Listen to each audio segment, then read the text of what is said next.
This is our secret video production facility where we make our YouTube videos. Then we broadcast them all over the world on our antenna.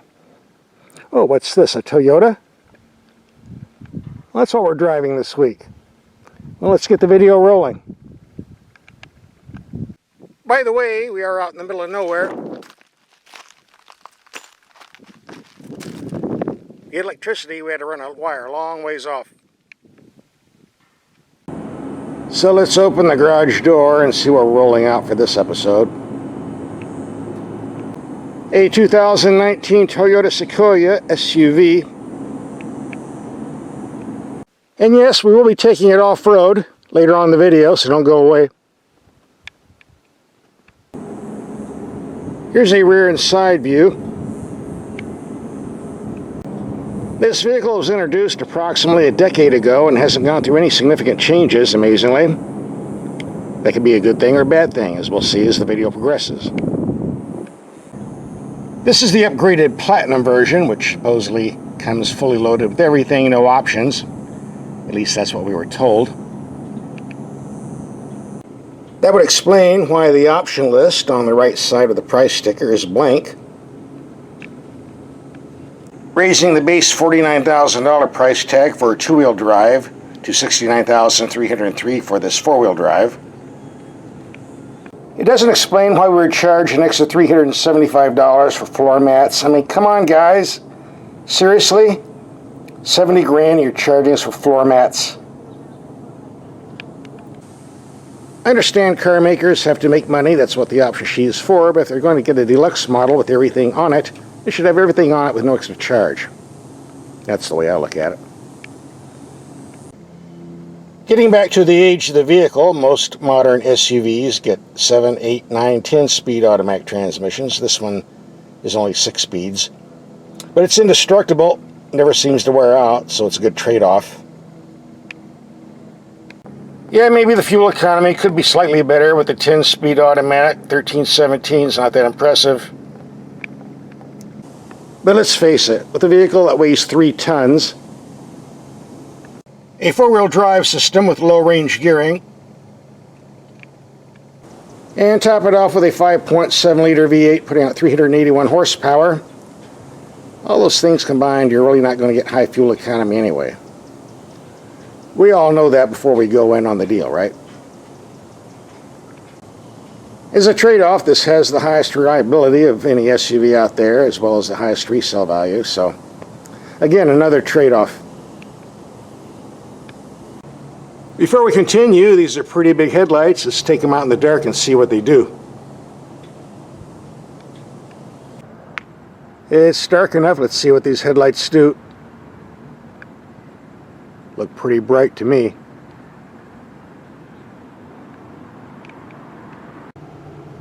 Here we have the low beams on a wall 100 feet away. Look pretty bright. Go to high beam. Looks promising. Here we have the brights on the building 300 feet away. Plenty of light, good widespread, good height. Go to low beam. Reaches out about 220 feet on the left, 245 on the right. Overall, pretty good lights.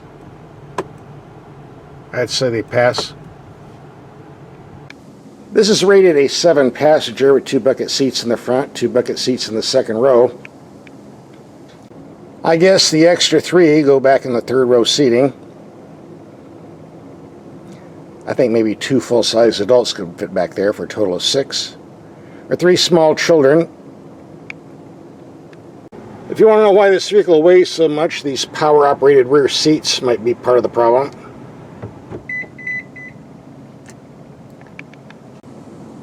With the second row seats folded, they rate this at 63 cubic feet of storage space. Must be true. A small storage compartment under the floor. Ooh, a penny. Lucky me.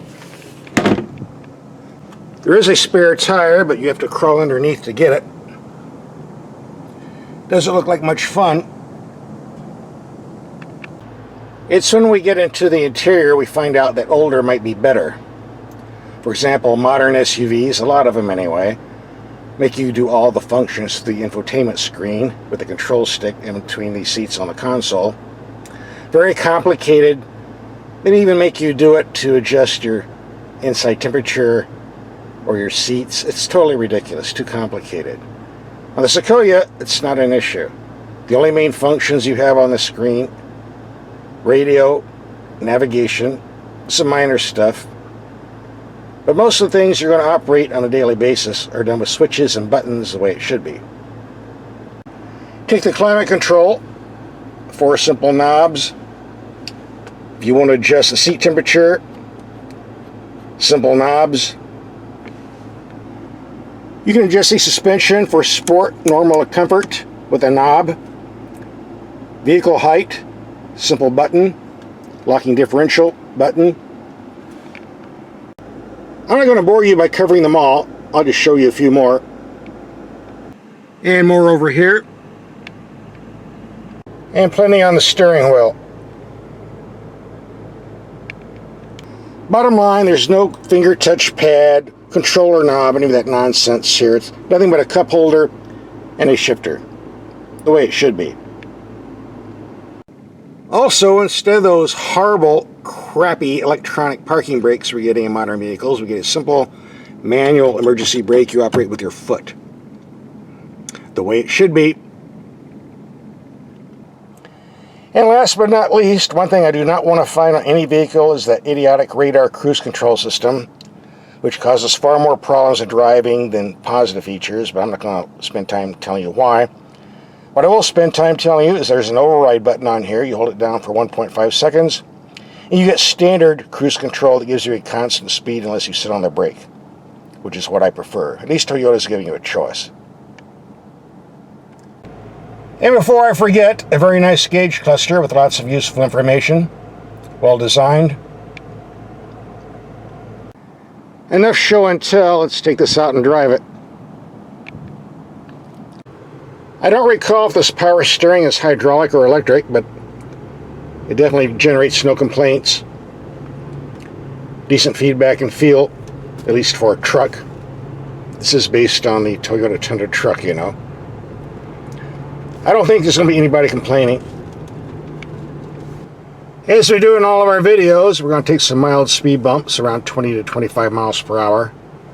See how the suspension performs on impact. And I will cheat and put it in the comfort mode. Like so. And here comes bump number 1, a mild one. Pretty smooth. Number 2. Number 3. And the big nasty one. Still pretty comfortable to me. Just out of curiosity, let's do that again in sport mode.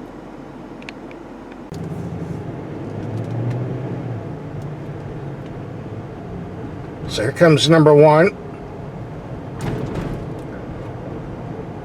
Definitely a bit firmer, but nothing to complain about. Number 2.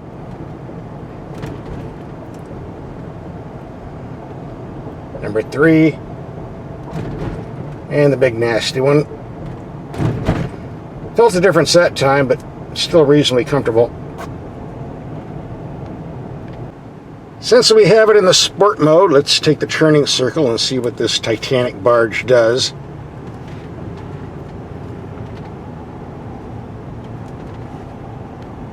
£6,000 of mass.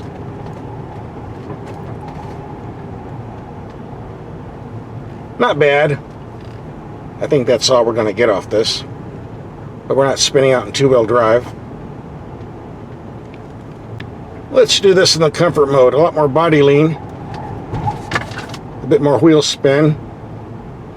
But who's going to drive an SUV like this anyway, right? Just good to know what it does. This 5.7 V8 is a very strong, reliable engine, but when you're pulling 3 tons, you hit the gas pedal, it moves out pretty good, but the gas gauge moves a lot quicker.